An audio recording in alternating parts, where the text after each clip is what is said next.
Welcome to Ice Time, the Buffalo News' hockey podcast. I'm Lance Lysowski, our Sabres beat writer, and of course, joined as always by Mike Harrington. And Mike, never a dull moment with this team, between injuries and some, I guess, unexpected wins, especially when it comes to the one that they had in Los Angeles without Tage Thompson and Alex Tuch playing through an injury, obviously. But brings us to our first topic. Why not just dive right into it? And it's time to talk about the standings, Mike. I know that the fans don't want it.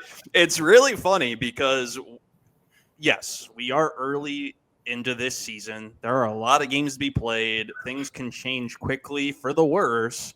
But this is also a reminder, Mike, they could be changed for the better. And although, yes, it is early, the standings matter. And Lindy Ruff said as much before this trip to California even began. You really want to, right off the top, just set me off here, Lance, right? You just want to may as well dive right into it. You want to light the wick and let me go. I mean, okay, here's the deal. Obviously, we don't know when people are watching this. In the wake of the Los Angeles victory, the Sabres did move into the second wild card in the East. They did pull within 2 points of Tampa Bay for third in the Atlantic. There's a lot of games on Thursday night. The standings will shift, whatever. The Sabres are 5-2 in their last 7 going into Anaheim. They're 9-6-1 since they started 0-3, which is a 97-point pace over a whole season. As you said, Lindy Ruff put the standings up in the locker room on Monday. He was asked after practice, when does the chase start for you? And his answer was, the chase started in Prague, game 1. And Elliot Friedman of Sportsnet routinely talks about American Thanksgiving, where 75 to 80% of the teams who are in a playoff spot on American Thanksgiving end the season there. And many teams that are not in a playoff spot on Thanksgiving do not get into the playoffs. And it is a line in the sand. The biggest point I see to say to people, of course, I put up some of these standings points on X the other night, and immediately I got it. Why are we watching the standings? What a joke. What a homer you are. Who cares about the standings? The whole point of why you play, I feel like Herman Edwards. You play to win the game. The whole point of this is the standings, okay? And here's the other point, Lance, and you and I both know this. If this team was 10 points out right now, people would care about the standings then. People would be trading everybody, they'd be firing everybody, and they'd have good reason to. But why would they have that opinion? Because of where the team was in the standings. So now the team is up in a wild card in 5-2 in the last 7. Everybody's still freaking out about the Philadelphia and Montreal game. You know what? Everybody wins 25 games and everybody loses 25 games in this league. Everybody. The Sabres won 21 games they were trying to lose. You mentioned 9-6-1. If they win the Montreal game, they win the Philadelphia game. Think about what the record is then, where this team is at. And of course, yes, part of where they're in a wild card spot as we speak now. Part of that, of course, you could point to, well, Boston is fighting it at the moment, but that happens. Teams are up, teams are down, and although 6 years for one of these teams to start aging out, and Boston finally aged out and fired a coach. And we'll see about Tampa. I'm not convinced that they won't be doing the same at some point here soon, especially if they start to have some injuries and that starts to creep in. But 9-1, being at 500, yes, you're in the murky middle of the Eastern Conference, which is a dangerous spot to be. But when you consider this team, the way that they're playing, now that Ukko-Pekka Luukkonen is healthy, Tage Thompson is on his way back, they've managed quite a bit of adversity despite where they're at. You think about the trip to Prague was not easy. You think about injuries. You think about losses, guys underperforming to expectations, whether that's Dylan Cousins or Jack Quinn. Yeah. Things haven't worked as planned for this group. They got a new coach. We all knew it was very clear this was going to be a difficult transition for a younger team to adjust from Don Granato to Lindy Ruff. And although, Granato tried to address the defensive deficiencies last season, this is a very different style of leadership here in terms of, we've heard the buzzword over and over again, accountability, setting a standard. And Lindy Ruff has shown, if you're not playing well in a game, you're not playing. He's high on one guy one day. Like, you heard about his comments about Jacob Bryson. This is just one example. A week and a half ago, he loved the way Jacob Bryson was playing. Well, he clearly didn't like the way Jacob Bryson was playing in Los Angeles because Bryson only played about 11 minutes. Lindy Ruff's not afraid to shorten his bench. And these guys, It's good I in the didn't like most. how Yoki Haro was playing either in Los Angeles, just for the record, No. even though he got back in. Did you look at the Corsi numbers? Yes. Yoki Haru was on the ice. Well, I think I wrote it down here. I think it was 35 shots, 35 shot attempts, 29 by the Kings when Yoki Haru was on the ice. Shots on goal, 13-2. I mean, Yoki Haru in power. I don't want to see that pair again. No, and that's where we'll have the defense discussion at some point. I know. Clearly, Lindy Ruff is trying to figure out who to play next to Owen Power because it just isn't working out right now. They love the Darlene Byram pairing, but everything else, he's still mixing and matching to find out what works best for this group. But yes, the power play scored in 7 straight. The penalty kill is on a pretty nice run right now, despite not having Jordan Greenway. The 5-for-5 showing against Los Angeles. We'll see how they do against Anaheim and San Jose. But special teams are so key. That is going to help you weather the storm when your 5-on-5 game isn't exactly where you want it to be right now. And that's a big difference, Mike, right? We talked about starts last season, a big issue under Don Granato. The power play, a big issue under Don Granato. Lindy Ruff has fixed those two things. They had a pretty rough week without Luukkonen healthy last, the loss to, falling apart against Montreal and then losing to Philadelphia, of course. But, yeah, I think that it is a long season, as we've said, but 500 and sitting in a playoff spot on November 21st, that matters. Statistically, historically, it shows that matters. And we may not have a season where the playoff cut line is 95 points. I mean, right now it's 82. That's not going to hold. But it may not take 95 to 97 points to get in this year the way things are going if this is going to be a top-heavy conference. Exactly. We will we'll segue to our next topic. And that really does – we can reflect on the game against the Kings, of course. We are recording this on Thursday afternoon. We'll see when you listen to this. We always try to make this timely, so if you don't catch it until Saturday, it's going to be okay. But, Mike, a 1-0 win over the Kings when Alex Tuch is playing through an injury. You don't have Tage Thompson. Jordan Greenway is out of the lineup. And half the D-corps didn't play all that well. Lindy Ruff really shortened his bench in that game. And Luukkonen bailed them out. But winning 1-0 on the road against that team, it's impressive. And those are the type of games, Mike, we've talked about it over and over again. Those are the type of games they lost in previous years. This team hasn't really won those 1-0 games, since in this latest iteration of, this core, post-Eichel era. And to do that under those circumstances, it's impressive no matter which way you look at it. I think the last 1-0 win was the overtime game in Calgary a couple years ago where Markstrom gave the puck away to Thompson in the overtime. You're right. This is a team that has played loose hockey quite a bit. That was a relatively low event game. Shots on goal, 23-19. Luukkonen certainly saved the day. The penalty kill was very good. You can't take 5 penalties. You can't give a team 5 power plays. You're going to lose most of the time. You're going to give up a power play goal or 2 in that spot. Luukkonen did a great job. And there were guys out there, like you said, Tuch. One that jumped out at me, Ryan McLeod, over 6 minutes in penalty kill time. They're going to need performances like that without Greenway in this lineup for a while. And, the other thing that struck me was, again, the 6-on-5 at the end. They've had trouble in that area. They have practiced it a lot. They were still a little passive. It was, I think, the last 2 minutes and 37 seconds. They had a couple chances to clear, didn't get the puck out. There was a great opportunity for Quentin Byfield where it looked like his stick blew up when he was near the net. They were pretty lucky to get out of there without a tying goal and getting to overtime. Luukkonen really held the fort there, but those are the kind of games you have to pull out on the road against a good team. And we are seeing a little bit of a weird pattern here where the Sabres are doing pretty well against teams that are in the top half of the standings and not so well against the bottom half. So they're a little full of themselves at times, I think. But LA is a good win. Calgary it's turning out to be a good win. The Rangers, obviously. But then you have losses to Pittsburgh, Columbus, Montreal. So it's a weird pattern developing. Let's see what happens here the rest of this trip with, Anaheim and San Jose. And remember, they lost to Anaheim twice last year. And San Jose is much better. So I think it's a good start beating LA. They probably should have beat LA twice this year. They blew the home opener where they had really rolled LA the first 2 periods and gave up 3 goals in the third. But that was a tough game to get through with a short lineup. They're going to need some of these guys back here, especially Thompson, and going to need Tuck to be healthy. But they have to also make sure they're healthy before they come back.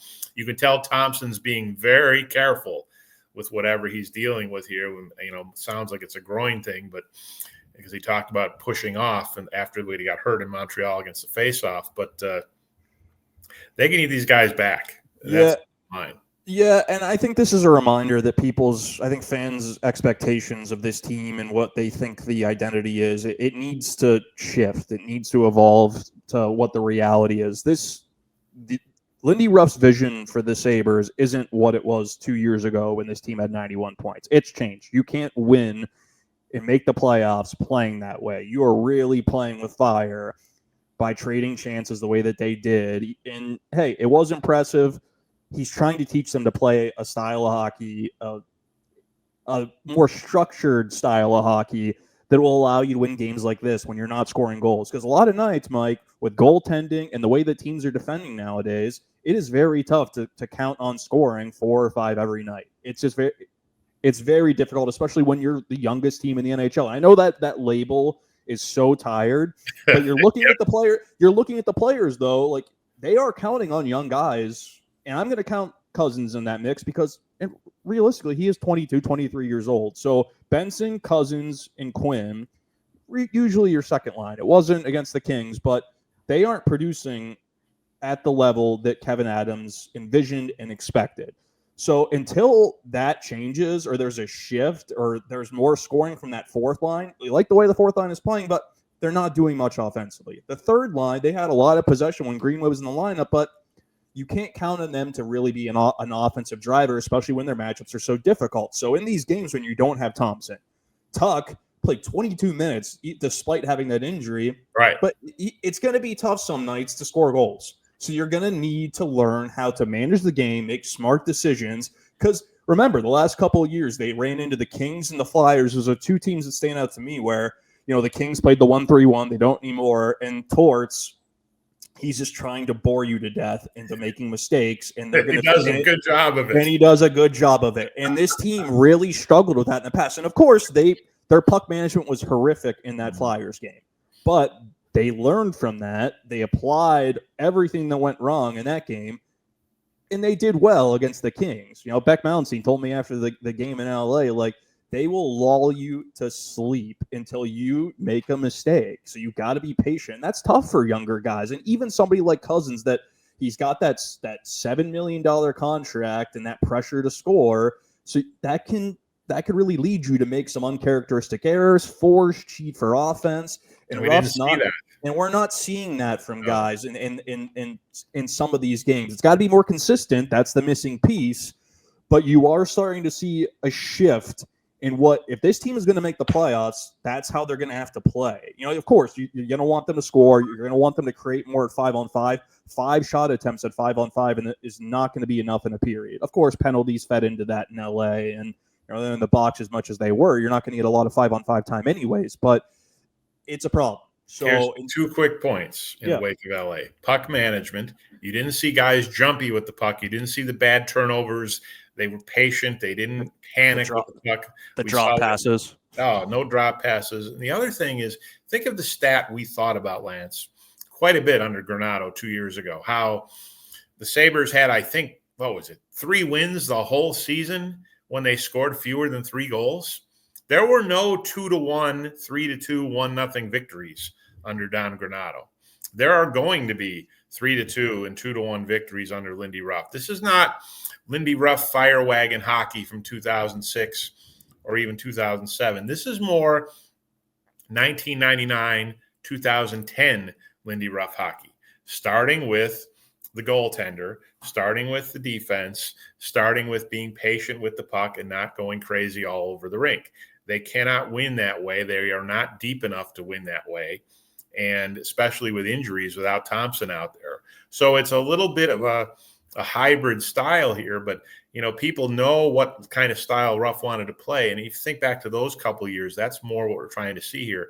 He's really not going to be playing a lot of 6-4 games. No. And this team, I think he recognizes this team doesn't have the offensive firepower, at least not yet, to play the way that really his teams. Look at New Jersey. The Devils scored a lot of goals 2 years ago when they had that historic regular season finish, and they go on to the second round of the playoffs. This team, until Quinn starts scoring, until Cousins starts scoring, Benson becomes more of a regular contributor offensively. You get more from McLeod on a regular basis. That fourth line chips in some goals here and there.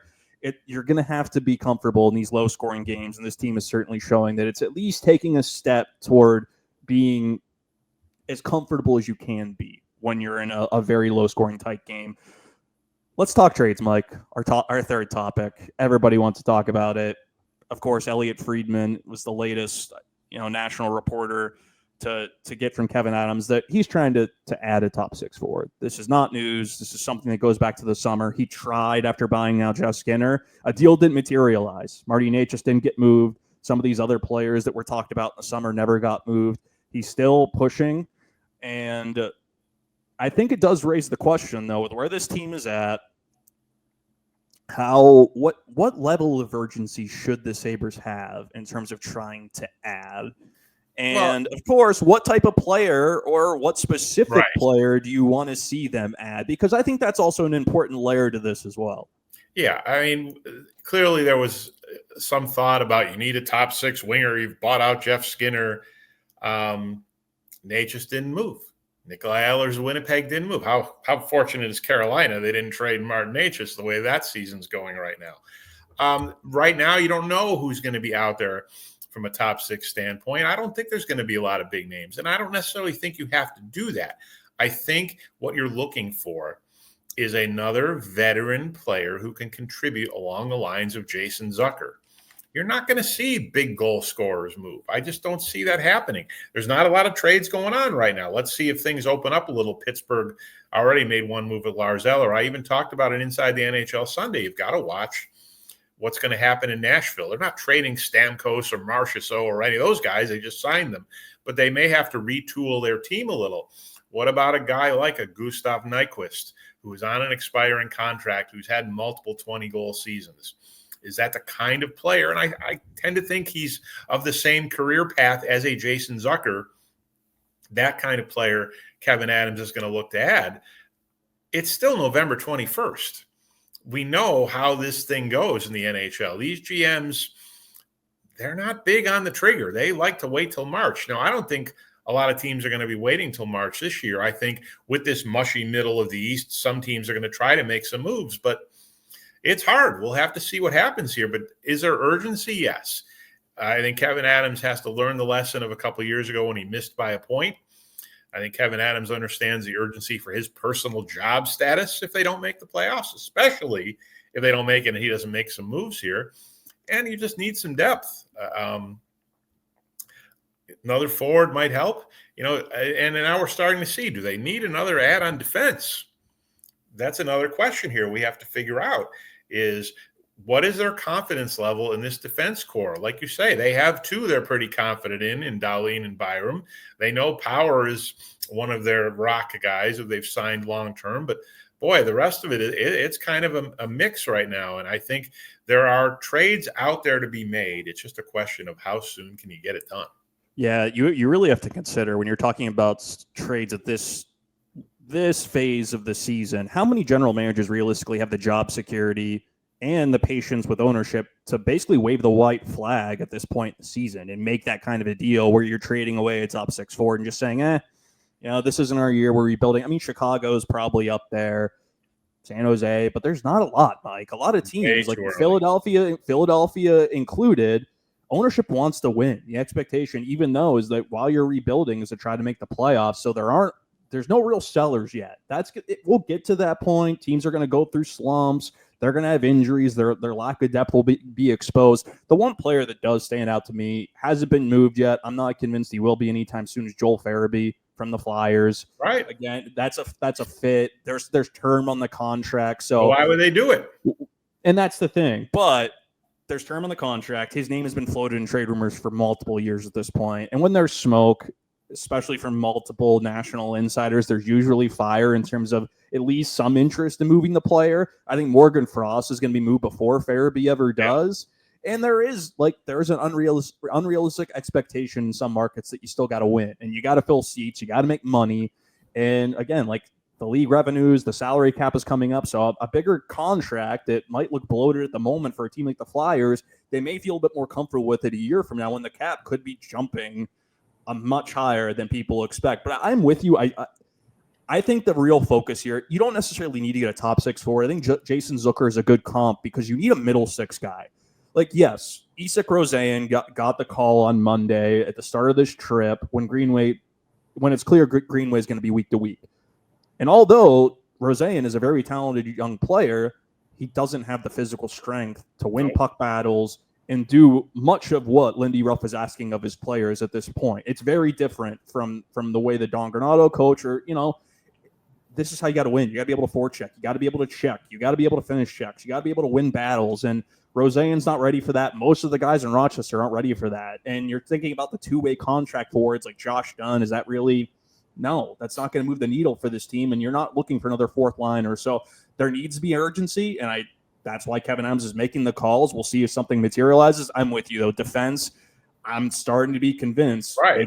They got to do something there with that might be the area.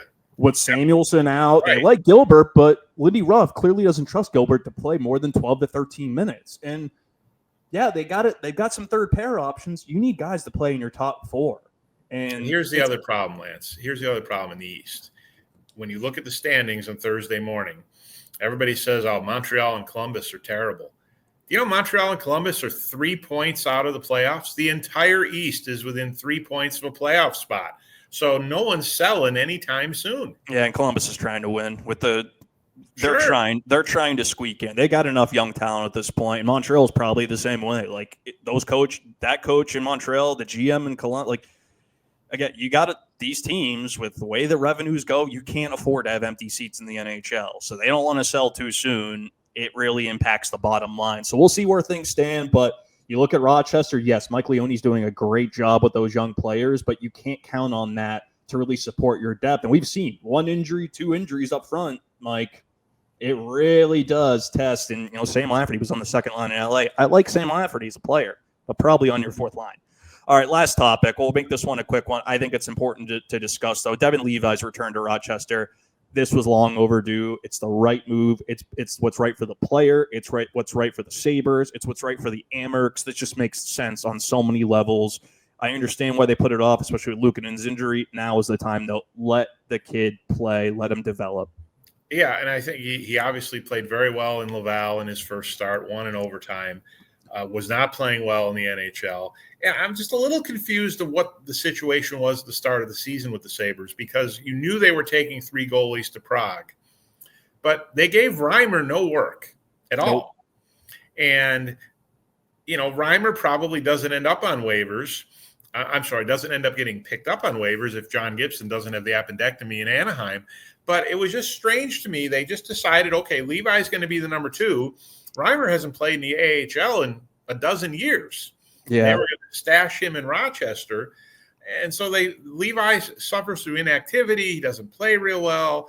That Islanders game was a disaster. Columbus game, disaster. Philly wasn't great, but it wasn't a disaster. But it was just time for Levi to get regular ice time. And that's the most important thing here. Whether you think Levi is going to be a long-term option or not, you have to get him playing on a regular basis. Even Lindy said that. James Reimer can sit. He can watch. He's a veteran guy. You can throw him in on back-to-backs. They're riding Luukkonen. They gave him a 5-year deal. Levi still needs to hone his game, and the way he can do that is in Rochester. The time of developing players, especially goalies in the NHL, is over. This team has to win hockey games. Levi had to go to Rochester. You could just see that. I understand to some point being tantalized by the talent of Devon Levi. He is so good in practice. You watch him; he's always locked in. He's dialed in, and that matters to Lindy Ruff. It matters to Kevin Adams. It matters to Mike Bales, and I think that is those are among the reasons why They thought, let's give this a shot. Let's see if he can do it. We'll risk losing Reimer. We really believe in this guy because you saw his last 3 starts in the NHL when he was in a rhythm after a stint in Rochester, he played extremely well. He is capable. He is capable of playing in the NHL. But what they overlooked is the fact that he needs to be in a rhythm to play in the NHL. When he's not in a rhythm, inactivity, especially for a younger goalie, he's not accustomed to it, is going to impact their confidence. It's going to impact their technique. And we saw it with Levi. It really hurt him. And they did him, honestly. They should have done this a couple weeks ago. Part of it was that they needed Reimer to go on waivers. You can't do it and not have a reliable backup. They get Reimer back. It's time. Levi will be okay. I genuinely believe.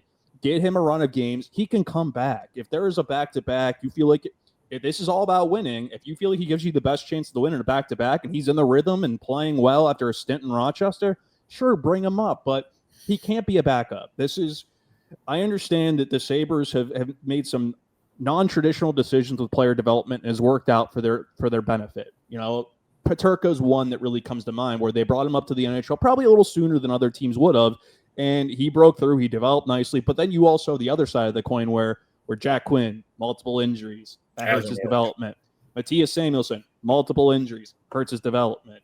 We can keep going on. Zach Benson's doing really well despite the challenges of being in the NHL at such a young age at his size. But when it comes to goaltending, it's a much more fragile ecosystem for that athlete. And you can't organizational balance. You now have You have Luukkonen and Reimer in Buffalo. You have Levi with Sandstrom or Hauser in Rochester. That's what you need in this organization right now. And you can't reinvent the wheel when it comes to goalie development. No. Okay, it is look at all the examples. He will be fine. You finally developed a true number 1 goalie in Ukko-Pekka Luukkonen. It took 6+ years for him to emerge as the guy. And of course, it was a different regime that drafted him. I understand the loyalty to the Levi, the belief in him after what he's done at the NHL level against very good teams. But it was time for Luukkonen to be the number 1. They got Reimer. Let's see how he plays in his first opportunity. But yeah, and I think Levi, it's just a perfect situation. You got a young team in Rochester. They needed a goalie like him. Let him develop with that group and call him up when you need him. And he's already in a rhythm. That's it, Mike. That's all you need to say on Levi. That's perfect because that's what had to happen. So the Sabres, of course, I'm out in California. They are playing the Anaheim Ducks at Honda Center on Friday night. Second game of the back-to-back is Saturday in San Jose. Macklin Celebrini, Joe Thornton's jersey retirement. So that building's going to be rocking, which is going to be nice. Watch out for the bomb cyclone. It's their bad day supposed to be tomorrow. Fingers crossed. So it should be okay. But no, it's going to be – that building hasn't been full in a couple of years now. To see it full and to see some energy in that place with a young team. I'm very curious. The Sharks are playing better. We'll see how it pans out. We'll see when Tage Thompson returns. We'll see how Alex Tuch manages the injury. And interesting week ahead, of course. Thank you for joining us. He's Mike Harrington. I'm Lance Lysowski. This is Ice Time, the Buffalo News podcast. You can find us on Apple and Spotify. And another reminder, we are the only outlet that travels to every road game. So that's reflected in our coverage. You can subscribe online, of course, for a very low rate. Come along for the ride. We'll promise to make it worth your while, not only for Sabres coverage, but everything else. Thanks for joining us. Take care. Talk to you soon.